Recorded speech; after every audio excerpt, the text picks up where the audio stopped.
என்ன வெயிட்டு இந்த பேக் கூட பரவாயில்ல, ஆனா புக்ஸ் தான்டா செம்ம வெயிட்டு. என்ன வலி வலிக்குது ஷோல்டர்.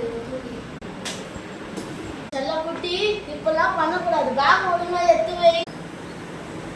இந்த பாசமான அம்மாக்கு அங்கேயாச்சும் கபோர்டில் எடுத்துக்கணும். டயர்டாக தான் இருக்கு, ஆனால் பாசமான அம்மா வச்சு சொல்லி வச்ச மாதிரி எல்லா நாளும் ஸ்கூல் போயிட்டு வரப்ப இப்படி டயர்டா இருக்கு.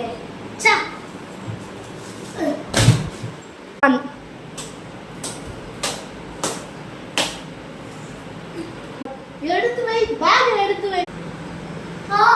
என்ன இந்த வழி வலிக்குது? என்ன அம்மா இது பாசமா இருந்தாங்க, நீங்க ரூடா மாறிட்டாங்க.